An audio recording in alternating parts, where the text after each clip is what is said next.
9 জন অথবা কোনো বর্ণনায় 7 জন জিনের একটা দল।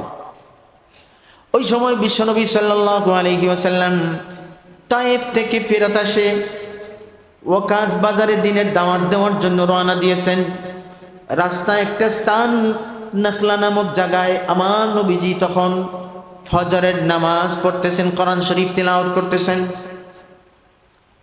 নবীজি নাখলা নামক জায়গায় ফজরের নামাজের জন্য দাঁড়াইছেন, তিলাওয়াত করতেছেন। আর ওই যে জিনের বাহিনী, এরা ওই সময় ওই এলাকায় আসছে। এদের কাজ হচ্ছে ইবলিসের বাহিনী হয়ে এসেছে তালাশ করার জন্য দুনিয়ায় কোন জায়গায় ঘটনাটা ঘটছে, যার কারণে আমরা উপরে উঠতে পারতেছি না। ঘুরতে ঘুরতে ঘুরতে ঘুরতে নবীজি যেখানে তিলাওয়াত করতেছেন ওই এরিয়ার মধ্যে পৌঁছে গেল। আল্লাহ বলেন, وَإِذْ صَرَفْنَا إِلَيْكَ نَفَرًا مِنَ الْجِنِّ وَإِذْ صَرَفْنَا إِلَيْكَ نَفَرًا مِنَ الْجِنِّ يَسْتَمِعُونَ الْقُرْآنَ الْحَمْدُ لِلَّهِ বারাদরিন ইসলাম উলামায়ে কেরামের জমান থেকে আপনারা মূল্যবান আলোচনা শুনেছেন এবং ইতিমধ্যেই এই মাহফিলে উপস্থিত হয়ে গেছেন আমাদের অত্যন্ত শ্রদ্ধাভাজন ব্যক্তিত্ব পীরে কামিল হযরত শাইখুতুল্লাহ বারা দামাত বারাকাতুহু। হযরত এসেছেন, মূল্যবান আলোচনা করবেন, নসিহত করবেন এবং অন্যান্য উলামায়ে কেরাম ইনশাআল্লাহ ধারাবাহিক বয়ান করবেন। এখন কিছু সময়ের জন্য আমি আপনাদের সামনে বসেছি। খুব বেশি আলোচনা আমি করতে যাচ্ছি না, টাইমের স্বল্পতা আছে। তো আমি অল্প সময় যে কথাগুলো বলতে চাই, বর্তমানে আমাদের দেশের মধ্যে বিভিন্ন ধরনের সংস্কার চলতেছে এবং এই সংস্কারের উদ্দেশ্য হচ্ছে মানুষের শান্তি। শান্তির জন্য সংস্কার কর্মসূচি চলমান। ভাইরা আমার, আমি এখানে একটা কথা বলতে চাই, সেটা হচ্ছে যত সংস্কারই করা হোক, মানুষের সংস্কার না হলে শান্তি আসবে না।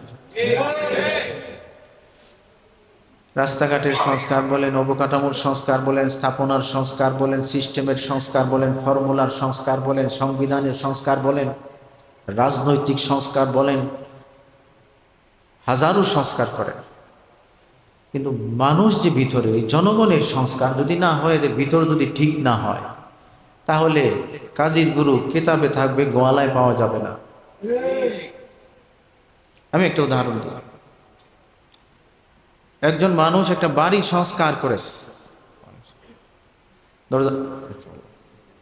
দরজা জানালা ঠিক করছে, ফ্লোর ঠিক করছে, আস্তর করছে, কালার দিছে, বিছানাপত্র সব ঠিকঠাক করে পরিপাটি করে রাখছে, শান্তিতে ঘুমানোর জন্য সব ব্যবস্থাই করছে, সংস্কার করছে, কিন্তু ভিতরে সাপে বাসা বানাইছে। ঘটনাচক্রে ভিতরে সাপে বাসা বানাইছে। তাহলে এখানে শান্তিতে থাকা দূরের কথা, থাকলে যান বাঁচানো মুশকিল।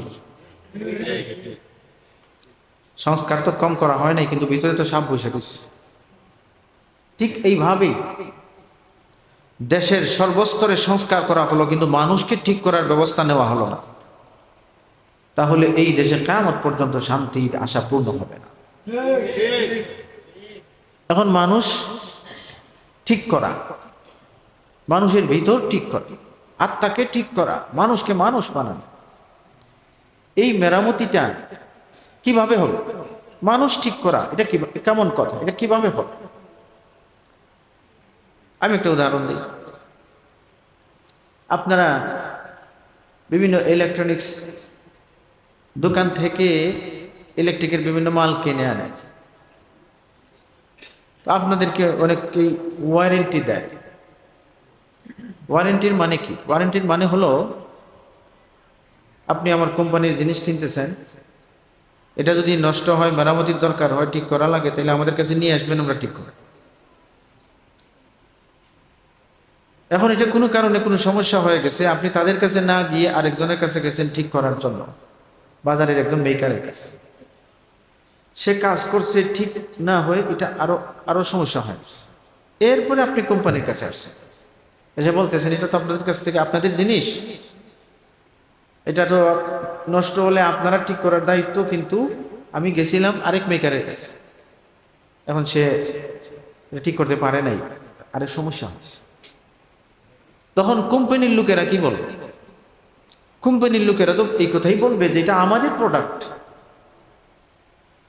এটা ঠিক করার দায়িত্ব আমাদের, সমস্যা হলে আমরা ঠিক করব, তুমি আরেকজনের কাছে ঠিক করার জন্য গেছো কেন? বলবে কি বলবে না? আমরা বানাইছি, আমরা ঠিক করার দায়িত্ব, আরেকজনের কাছে গেছো না, যেহেতু গেছো তুমি আরেকজনের কাছে, তাহলে এটার দায়িত্ব আমরা নিব। এটা একটা পানিশমেন্ট, এটা একটা শাস্তি তাদের পক্ষে। আমি এই উদাহরণের মাধ্যমে এই কথাই বলতে চাই যে যে জিনিস বানায় ওই জিনিস ঠিকঠাক করার, মেরামতি করার দায়িত্ব তার উপরেই থাকে দুনিয়ার সিস্টেম অনুযায়ী অনেক ক্ষেত্রে। ঠিক এইভাবেই আল্লাহ আমাদেরকে বানাইছেন, আল্লাহ আমাদেরকে সৃষ্টি করেছেন। সুতরাং আমরা আমাদেরকে ঠিক করার ব্যবস্থা অমুকে তমুকে অমুক ফর্মুলা তমুক মতবাদ এই সমস্ত জিনিস দিয়ে মানুষ ঠিক করার চিন্তা করলে হবে না। যিনি বানাইছেন তার ফর্মুলায় মানুষ ঠিক করার ব্যবস্থা নিতে হবে, যিনি বানাইছেন তার ফর্মুলায় ঠিক হওয়ার ব্যবস্থা নিতে হবে। তার ফর্মুলা বাদ দিয়ে অমুক মেকার তমুক মেকারের ফর্মুলা মানলে এটা অপরাধ হবে, অপরাধ। ওই কোম্পানির প্রোডাক্ট আরেকজনের কাছে নিয়ে ঠিক করিয়ে তার কাছে যদি যান মেরামতি করিয়ে সে ঠিক করতে পারবে তো না, ওই ফেরত গেলে শাস্তি দেয়। কি শাস্তি দেয়? যে আপনার এটার দায়িত্ব আমরা নাই, দায়িত্বে আমরা থাকবো না, এটা একটা শাস্তি। ঠিক এইভাবে যিনি মানুষ বানাইছেন তার ফর্মুলায় মানুষ ঠিক করার ব্যবস্থা না নিয়ে অন্য ফর্মুলা যে গ্রহণ করবে ওই মালিকের কাছে সে অপরাধী সাব্যস্ত হবে। সেজন্যই বলছিলাম যত সংস্কারই করেন মানুষের সংস্কার ছাড়া শান্তি হবে না। আর মানুষের সংস্কার কি দিয়ে করবেন, কিভাবে করবেন? যিনি বানাইছেন মানুষ তার ফর্মুলায় মানুষ ঠিক করার দায়িত্ব নিতে হবে, ব্যবস্থা করতে হবে। আর যিনি মানুষ বানিয়েছেন, সব সৃষ্টি করেছেন সেই আল্লাহ মানুষ ঠিক করার ফর্মুলা কোরআনকে বানাইয়া দিয়েছেন। মানুষ ঠিক করার ফর্মুলা কি দিয়েছেন বানাইয়া? কোরআন শরীফকে মানুষ ঠিক করার ফর্মুলা বানাইয়া দিয়েছেন। এটা মানুষকে বদলাইয়া দেয়, মানুষকে পরিবর্তন করে দেয়, মানুষের অন্তরটাকে সংস্কার করে দেয়, এমন ভাবে পরিবর্তন করে মাটির মানুষ সোনার মানুষ বানাইয়া দেয়।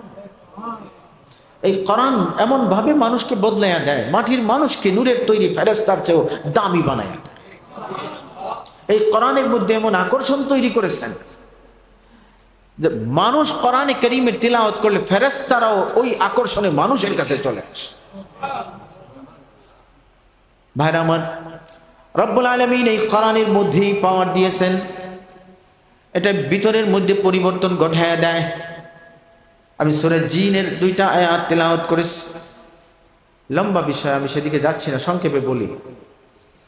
জিনেরা নবীজি আসার আগে, পৃথিবীতে আগমনের আগে উপরে যেত, ঊর্ধ্বাকাশে গিয়ে আল্লাহর পক্ষ থেকে যে বিষয়গুলো ফেরেশতাদেরকে জানানো হতো, ফেরেশতারা এগুলো যে আলোচনা করতেন, এই কথাগুলো থেকে একটা দুইটা কথা চুরি করে নিচে চলে আসতো জিনরা। এরা শয়তানের বাহিনী হয়ে উপরে যেত আর চুরি করে এনে দুনিয়ার গণকদের কাছে এই কথার টুকরা টুকরা পৌঁছায় দিত। গণকেরা এই কথার মাধ্যমে সমাজে বিভ্রান্তি সৃষ্টি করত। এই কাজ জিনরা আগে করত, কিন্তু নবীজি আগমনের পরে আল্লাহ এই রাস্তা বন্ধ করে দিয়েছে। আল্লাহ রাব্বুল আলামিন পাহারা বসায় দিয়েছে, শক্ত পাহারা। ফেরেশতারা উপর জগৎটাকে পাহারার আওতায় নিয়ে গেছেন। আর কেউ যদি উপরের দিকে যেতে চায় তাহলে আল্লাহর পক্ষ থেকে ফেরেশতারা উল্কা পিণ্ড দিয়ে আঘাত করতেন, আগুনের তৈরি ক্ষেপণাস্ত্র মারা হইত। এই সিস্টেমটা নবীজি আগমনের পরে করা হয়।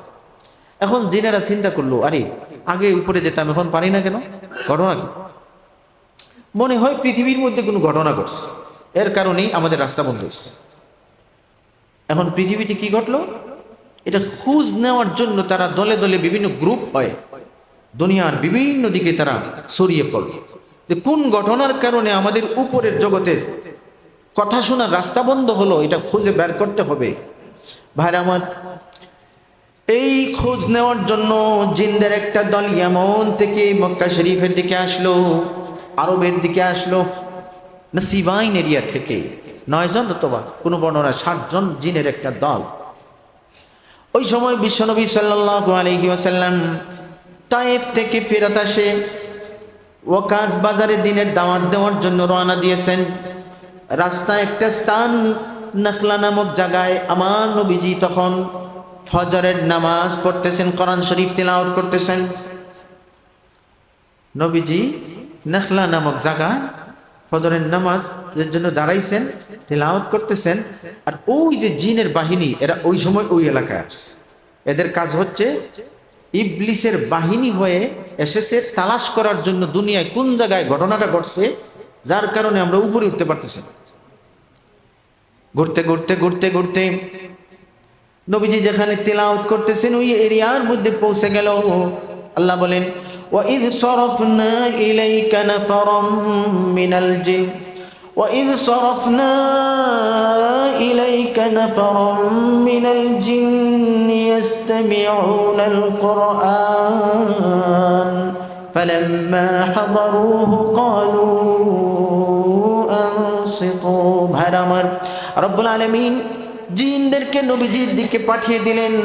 এরা নবীজির কাছে আসলো। আল্লাহ বলেন, وأنه لما قام عبد الله يدعوه كادوا يكونون عليه لبدا। আল্লাহর বান্দা যখন আল্লাহকে ডাকার জন্য দাঁড়ালেন, জিনেরা চতুর্দিকে এসে ভিড় করলো। নবীজি নামাজ পড়তেছেন, নামাজরত অবস্থায় জিনরা এসে ভিড় করছে, এরা শোনা শুরু করছে। فلما حضروه قالوا أنصتوا।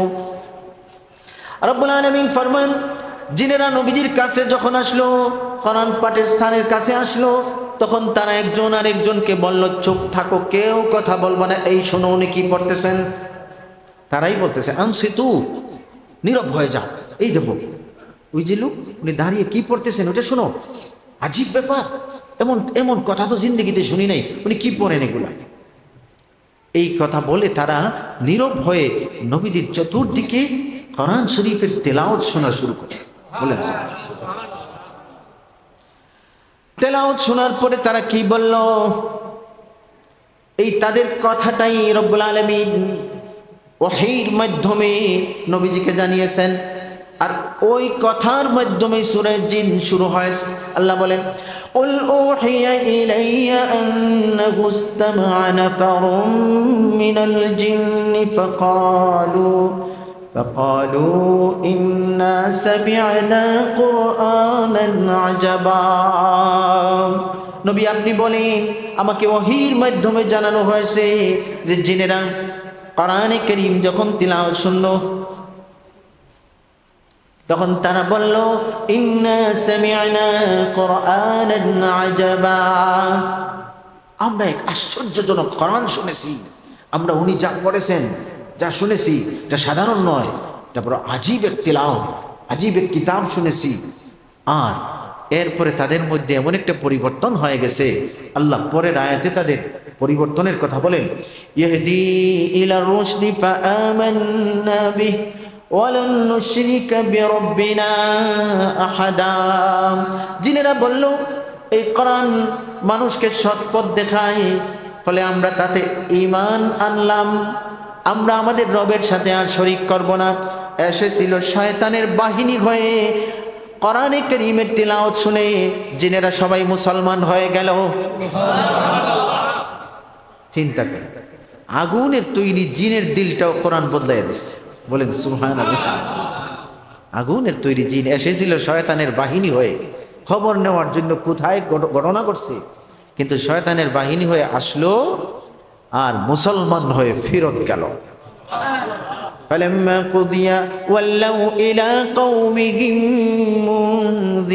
منذرين। রব্বুল আলামিন ফরমান, যখন তিলাওয়াত সমাপ্ত হলো, তারা ফিরে গেল, এমন ভাবে ফিরে গেল, তাদের সম্প্রদায়কে সতর্ককারী হয়ে ফেরত গেল। মানে নিজেরা তো মুসলমান হয়েছেই, যারা আছে তাদেরকেও ইসলামের দাওয়াত দেনেওয়ালা হয়ে ফিরে গেছে, দাই বনে ফিরে গেছে।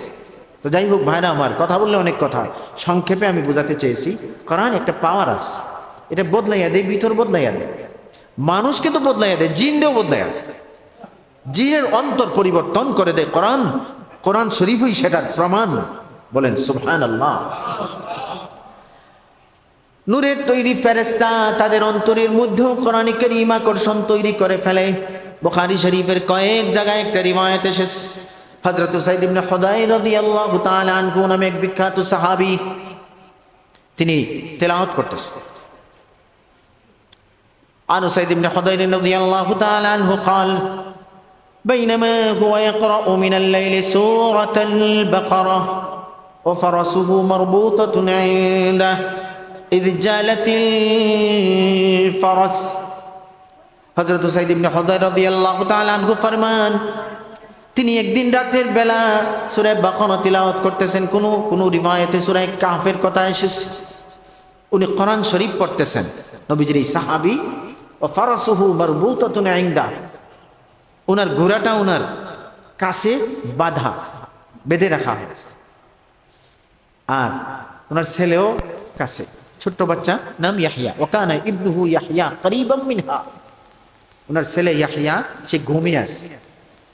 তো দৃশ্যটা কল্পনা করেন, তিনি তিলাওয়াত করতেছেন, ওনার ঘোড়া বাঁধা, ওনার ছেলে ঘুমে, রাতের বেলা। কথা বুঝতেছেন আমার? إذ جعلت الفرس فسكت فسكتت فقرأ فجعلت الفرس فسكت وسكتت الفرس।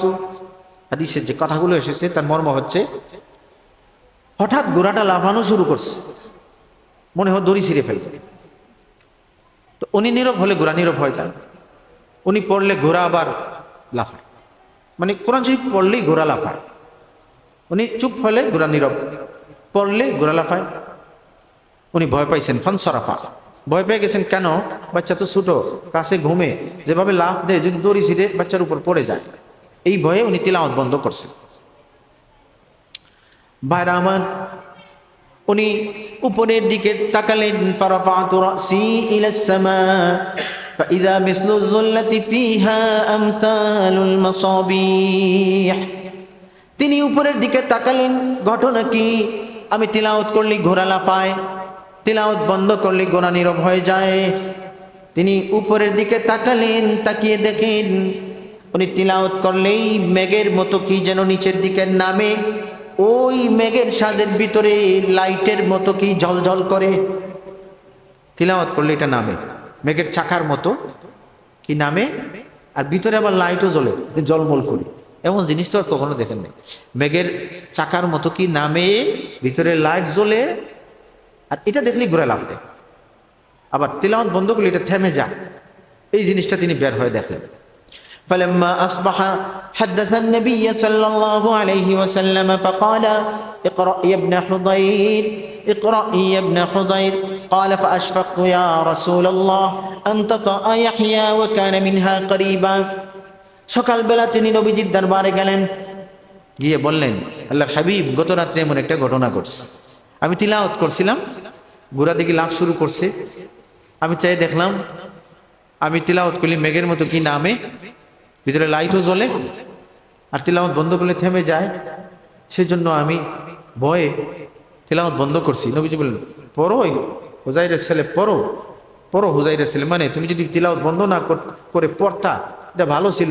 এবং প্রশ্ন করলেন, তাদের মা দাতা, তুমি কি জানো এটা কি ছিল? এই যে মেঘের মতো নামতে ছিল তিলাওয়াত শুনে, এটা কি ছিল তুমি কি জানো? তিনি বলেন, না আমি তো জানি না। নবীজি ফরমান, কালা তিলকাল মালাইকাতু দানাত লিসাউতিকা ওয়ালাউ ক্বারা'তা লাআসবাহাত ইয়ানজুরুন নাসু ইলাইহা লা তাতাওয়ারা মিনহুম। আর ফেরেশতা ছিলেন, ফেরেশতার জামাত তোমার তিলাওয়াতের আকর্ষণে নিচে নামা শুরু করছিলেন। সুবহানাল্লাহ। যদি তুমি তিলাওয়াত বন্ধ না করতে, এরা নামতে নামতে নামতে নামতে একদম তোমার কাছে চলে আসতেন। সকালেও তারা তোমার পাশে বসে থাকতেন, মানুষ থেকে এরা আড়াল হতেন না। মদিনার মানুষেরা ফেরেশতাদেরকে দেখতো। কোরআনের আকর্ষণে ফেরেশতার দিলের মধ্যে আলোড়ন সৃষ্টি করে দেয়। নূরের তৈরি ফেরেশতার অন্তরের মধ্যে আলোড়ন সৃষ্টি করে দেয়।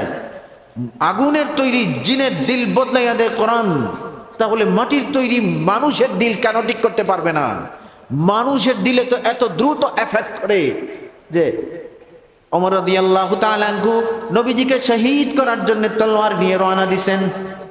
ঘটনা জানেন আপনারা? 26 বছরের তরুণ খোলা তলোয়ার নিয়ে নবীজিকে শহীদ করার জন্য রওনা দিয়েছেন।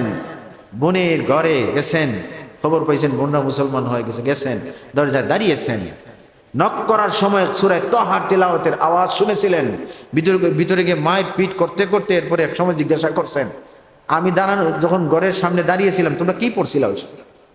কোরআনে কারীমের এই আকর্ষণে শেষ পর্যন্ত যখন তিনি সূরা তাহা তিলাওয়াত শুনলেন, বললেন আমাকে নবীর দরবারে নিয়ে যাও, আমি মুসলমান হতে চাই। চিন্তা করে দেখেন দিল বদলাইয়া দেয় কিভাবে। কোরআন শরীফ এই ধরনের পাওয়ারফুল একটা কিতাব ভিতর বদলাইয়া দেয়। ভাইরা আমার, তো বলছিলাম সংস্কার হচ্ছে চতুর্দিকে, যতই সংস্কার করা হয় মানুষকে ঠিক না করা পর্যন্ত সমাজে শান্তি আসবে না। আর মানুষ ঠিক করবেন কিভাবে, হবে কিভাবে? যিনি মানুষ বানাইছেন তার ফর্মুলাই মানুষ ঠিক করার ব্যবস্থা নিতে হবে। অন্য কোনো মতবাদে ঠিক করতে গেলে এটা অপরাধ হবে। তো মানুষ ঠিক করার ফর্মুলা বানানেওয়ালার দেওয়া ফর্মুলার নাম আল কোরআন। মানুষ ঠিক করার জন্য যিনি মানুষ বানাইছেন তিনি কোন ফর্মুলা দিচ্ছেন? কোরআন শরীফকে মানুষ ঠিক করার ফর্মুলা বানায় দিচ্ছেন। সেই জন্য আমরা নিজেকে পরিবর্তন করতে হলে, ভিতরকে বদলাতে হলে বানানেওয়ালার দেওয়া ফর্মুলা আল কোরআনের মাধ্যমেই ঠিক করতে হবে। কারণ কোরআন এমন পাওয়ার আছে, শুধু মানুষ কেন, জিনের অন্তর বদলাইয়া দেয়, ফেরেশতার অন্তরকে ঠিক আলোড়ন সৃষ্টি করে দেয়। এই পাওয়ারফুল কিতাব যদি মানুষ গ্রহণ করতে পারে আন্তরিকভাবে, তাহলেই মানুষের অন্তরটাকে এই কোরআনের মাধ্যমে এমনভাবে সংস্কার করা হবে যে মাটির মানুষ সোনার মানুষ হয়ে যাবে।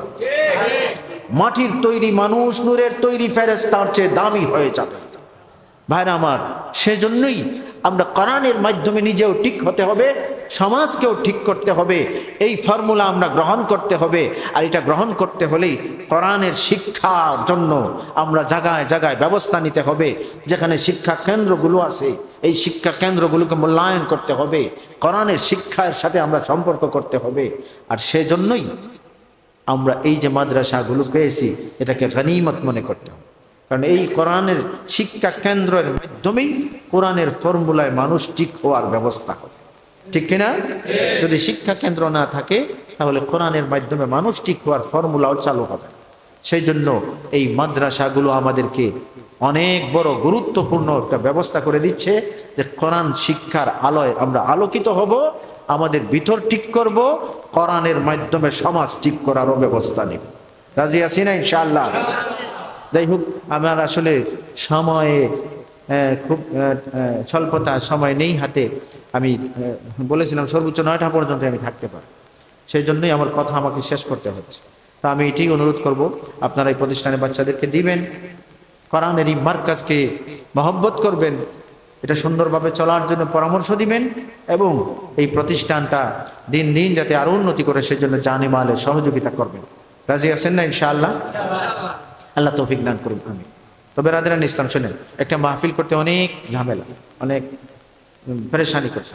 মাহফিলের শেষ পর্যন্ত না থাকলে কর্তৃপক্ষের মন ভেঙে যায়, সৌন্দর্য নষ্ট হয়, পরিবেশ নষ্ট হয়ে যায় এবং এটার একটা নেগেটিভ আসর পড়ে যায়।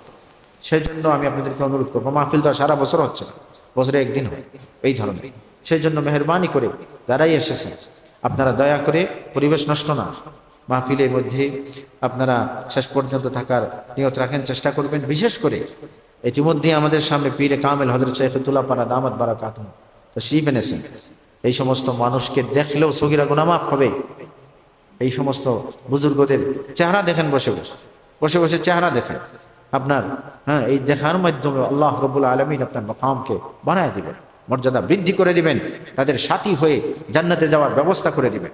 সেই জন্য আপনারা এই বুজুর্গদেরকে রেখে যাবেন না, ওনাদের কথা শুনবেন, আপনারা নসিহত কবুল করবেন, আখিরি মোনাজাতে শরীক হবেন। রাজি আছেন না ইনশাআল্লাহ?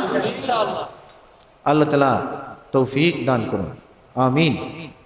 মাওলানা ইউসুফ সাহেব, আচ্ছা কয়েকটা মিনিট সময় দিয়ে দিই, কয়েকটা মিনিট, হযরত আসার আগে 4-5 মিনিট আপনারা এই প্রতিষ্ঠানে বিভিন্ন সময় সাহায্য